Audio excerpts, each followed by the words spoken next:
I'm Deepa S. Panikar here inside my house. Okay, here I am. ഇപ്പം എനിക്ക് വരുന്നതാണ് കുറച്ച് സോളാർ പാനലിനെ കുറിച്ച്. നമുക്കിത് വെക്കാനൊരു ഇതുമില്ല. കാരണം എന്ന് വെച്ച് കഴിഞ്ഞാൽ നമുക്ക് ആകെ ഒരു 1500 രൂപ, അതിൽ കൂടുതലൊന്നും വരാറില്ല. 1600 കൂടുതൽ വരാറില്ല കറണ്ട് ബില്ല്. നമ്മളിപ്പം ഭയങ്കര കൺട്രോൾഡായിട്ടാണ്. നാളെ പണ്ടൊക്കെ ഇവിടെ 7, 8, 9 തവണയൊക്കെ മോട്ടറൊക്കെ ഓണാക്കുമായിരുന്നു. ഇപ്പം അങ്ങനെയൊന്നുമില്ല, ജസ്റ്റ് 2 തവണ അങ്ങനെയൊക്കെ ഉള്ളൂ. വളരെ കൺട്രോൾഡായിട്ടാണ് നമ്മളെല്ലാം ഉപയോഗിക്കുന്നത്. അത്ര വലിയ 1500 അപ്പുറത്തോട്ടൊന്നും കറണ്ട് ബില്ല് പോകാറില്ല. അപ്പം നമ്മുടെ കയ്യിലെല്ലാം ബില്ല് അടയ്ക്കുന്നതിൻ്റെ എല്ലാം ഇതിരിപ്പുണ്ട്. പിന്നെ പണ്ട് ഒരു 2000 ചില്ലറ വന്നായിരുന്നു. അതെന്ന് വെച്ച് കഴിഞ്ഞാൽ എല്ലാ മുറിയിലും നമ്മൾ ഫാൻ ഇട്ടങ്ങ് വയ്ക്കുമായിരുന്നു. എല്ലാ മുറിയിലും രാവും പകലും ഫാൻ ഇടുമായിരുന്നു. അതുകൊണ്ടായിരുന്നു. ഇപ്പം അങ്ങനെയൊന്നുമില്ല, നമ്മൾ ഇരിക്കുന്നിടത്ത് മാത്രമേ ഫാൻ ഇടത്തുള്ളൂ. പിന്നെ ലൈറ്റും നമ്മളെപ്പോഴും ഓഫ് ചെയ്യും. പിന്നെ കഴിഞ്ഞൊരു മാസം എൻ്റെ അമ്മ ഇവിടെ ഇല്ലാഞ്ഞുകൊണ്ട് വളരെ കുറവായിരുന്നു. എന്ന് വെച്ചാൽ മാർച്ചല്ല, അതിന് മുമ്പിലത്തേത് മാസം, മാർച്ചിൽ, ഏപ്രിലല്ലേ കഴിഞ്ഞത്, ഇത് ഏപ്രിൽ, മാർച്ചിന് മുന്നുള്ള ഫെബ്രുവരിയിൽ എൻ്റെ അമ്മ ഇവിടെ ഇല്ലായിരുന്നു.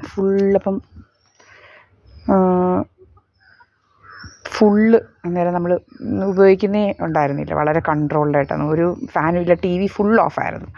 അപ്പോൾ അത്ര വലിയ കറണ്ട് ബില്ലൊന്നും ആവാറില്ല. അപ്പം പിന്നെ ഈ വെറുതെ പാനലൊക്കെ വെച്ചിട്ട് എന്തെങ്കിലും ഇതാക്കിയാൽ വലിയ ഇതാണ്. അപ്പോൾ നമ്മളിങ്ങനെ സബ്സിഡി കിട്ടും, മറ്റേ കിട്ടും. അതൊക്കെ പതിയെ 1500 രൂപയുടെ കറണ്ട് ബില്ലിന് വേണ്ടിയിട്ട് ഇത്ര വലിയ 3 ലക്ഷം 2 ലക്ഷമൊക്കെ മുടക്കേണ്ട കാര്യങ്ങളൊന്നുമില്ല. എത്രയാണ്, മനസ്സിലായില്ലേ? അപ്പോൾ ഇപ്പം പുതിയ പരസ്യങ്ങളാണ് ഇതൊക്കെ വയ്ക്കാൻ വേണ്ടി, ഇവന്മാരുടെ പണികളാണ്. അങ്ങനെ കാർ പോർച്ച് ഇത് വെച്ച് അത് വെച്ച് എന്നൊക്കെ പറഞ്ഞുകൊണ്ട് ഭയങ്കര ഇതൊക്കെ വെച്ചാൽ ഇത് ക്ലീൻ ചെയ്യണം, ഒക്കെ ഒത്തിരി കാര്യങ്ങളൊക്കെ ഉണ്ട്.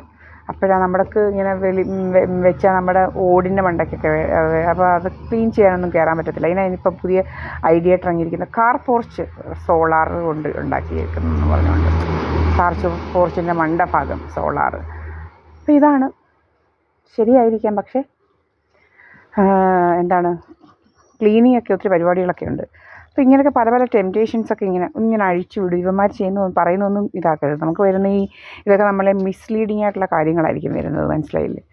അതുകൊണ്ട് അപ്പം ഇങ്ങനെയൊക്കെയാണ് കാര്യങ്ങൾ. നമുക്കത് വയ്ക്കാൻ വലിയ ഉദ്ദേശമൊന്നുമില്ല. നമുക്ക് കറണ്ട് കിട്ടുന്നുണ്ടല്ലോ നല്ലപോലെ, നമ്മളൊന്നും അറിയണ്ട, അതിങ്ങി വന്നോളും. ഇൻവേർട്ടറിൻ്റെ കാര്യമേ ഉള്ളൂ. കറണ്ട് പോകുമ്പോൾ ഇൻവേർട്ടറുണ്ട്.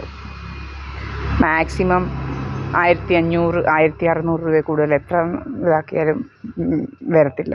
എന്നാൽ യൂസ് ചെയ്യുന്നുമുണ്ട്, നമ്മുടെ കാര്യങ്ങളൊക്കെ നടക്കുന്നുണ്ട്. 1500, 1600 രൂപ. അപ്പോൾ ഇങ്ങനെയൊക്കെയാണ് കാര്യങ്ങളൊക്കെ. ഇതെൻ്റെ വീടാണ്, ഇതെൻ്റെ ഷെയറാണ്. സബ്സിഡി കിട്ടുമെന്ന് 78,000 മറ്റോ സബ്സിഡി. ഇവിടെ കുറച്ച് പേരൊക്കെ വെച്ചിട്ടുണ്ട്. ഒരാൾ വെച്ചിപ്പോൾ ഇവിടെ രഞ്ജു ബേക്കറിയിൽ അവർ വെച്ചേക്കുന്നുണ്ട്. അതുകൊണ്ട് അവർ ഫുൾ ലൈറ്റൊക്കെ ഇട്ടിട്ടാണ് അവർ ഇതാക്കുന്നത്. കൊള്ളാം. പക്ഷേ അപ്പോൾ ഇവിടെയാണ് നമ്മൾ അപ്പം പിന്നെ 10,000 രൂപ ഏതോ ഒരു വീട്, 3 AC 4 AC ഒക്കെ ഉള്ളൊരു വീട്ടിൽ 10,000. അപ്പം ഇവർ 3 AC 4 AC ഒക്കെ പിന്നെ ബാക്കിയുള്ള അപ്പോൾ ഇവർ വെച്ചു. ഇപ്പോൾ 258 രൂപയുള്ളൂ കറണ്ട് ബില്ല്. പക്ഷെ 3 ലക്ഷം ഇപ്പം -78 സബ്സിഡി ഒക്കെ ഉണ്ടെന്ന്. അപ്പോൾ ഇതൊക്കെയാണ് കാര്യങ്ങൾ. സോളാർ